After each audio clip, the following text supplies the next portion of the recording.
Halo semuanya, selamat datang di Vospod, Posmaki Podcast, yang merupakan podcast episode ke-7 di Spotify Posmaki Unila dengan saya, Vanidita Rihadatul Aisy sebagai host yang akan membantu jalannya podcast. Nah, pada podcast episode ke-7 ini, kita hadirkan bintang tamu spesial dari mahasiswa pendidikan kimia angkatan 2022 yaitu Fedra Sandrina Manalu. Topik obrolan kita pada kali ini bertemakan culture shock dari siswa ke mahasiswa. Ini mungkin ada yang relate nih, terutama untuk para maba. Kita sapa dulu kali ya. Hai maba pendidikan kimia, semoga betah ya di sini. Podcast kali ini mungkin bakal ngebahas seputar awal-awal perkuliahan, masa transisi dari SMA ke dunia perkuliahan, apa aja sih perbedaan dari seorang siswa dengan mahasiswa, dan masih banyak lagi culture shock seputar perkuliahan yang akan kita share di sini.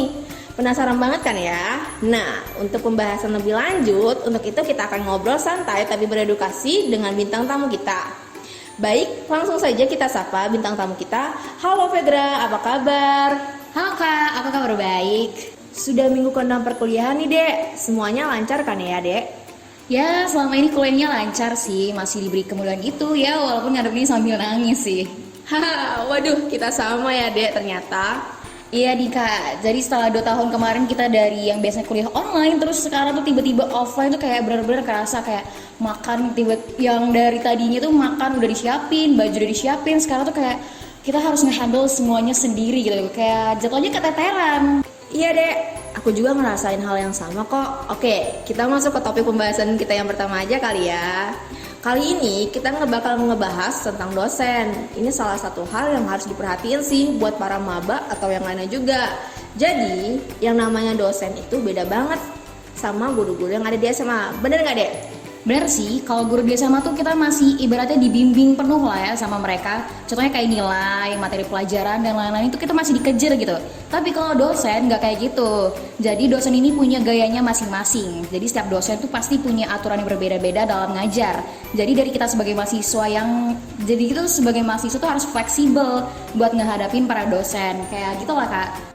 Oke. Wah, jadi pengetahuan yang baru nih ya untuk kawan-kawan semuanya. Lanjut nih ya Dek. Untuk sistem pengajaran, berbeda nggak antara masa SMA dengan kuliah?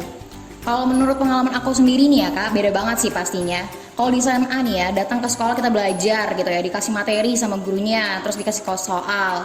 Nah kalau di kuliah tuh nggak kayak gitu. Kebanyakan ya, sebelum kuliah dimulai itu dosen tuh kayak ngasih materi tentang apa yang bakal kita pelajarin saat jam mata kuliah. Kalau di pendidikan kimia nih ya, pasti nggak asing sama yang namanya LKM. Nah, yang belum tahu pasti bertanya-tanya nih, Dek, LKM itu sebenarnya apa sih, Dek?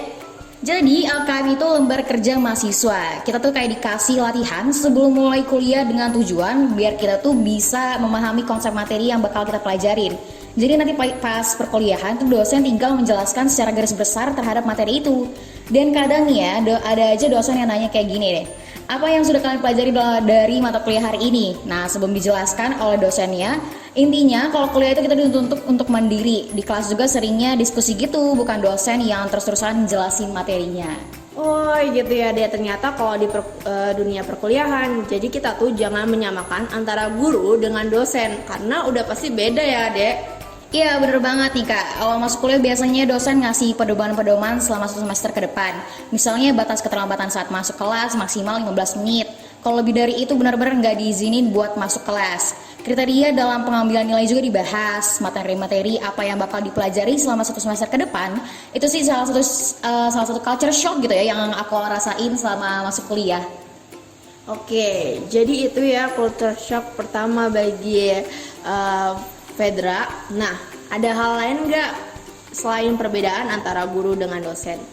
Tadi kan udah ngebahas dosen gitu ya. Sekarang menurutku ya nggak kalah pentingnya itu tentang pertemanan di perkuliahan. Pertemanan ini beneran ada ngaruhnya karena ya kalau kuliah kita bakal banyak ketemu dengan individu yang punya karakter yang berbeda-beda. Jadi kita harus pinter-pinter nih nyari teman.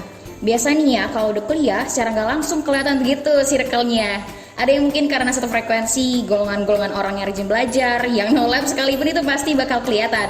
Percaya deh bakal kayak gitu emang nyatanya. Nah, ini pasti yang lagi pada dengerin ngerasa kayak, ih iya nih bener banget, ya enggak? Oke, satu lagi nih ya, tentang culture shock sebagai mahasiswa apalagi nih?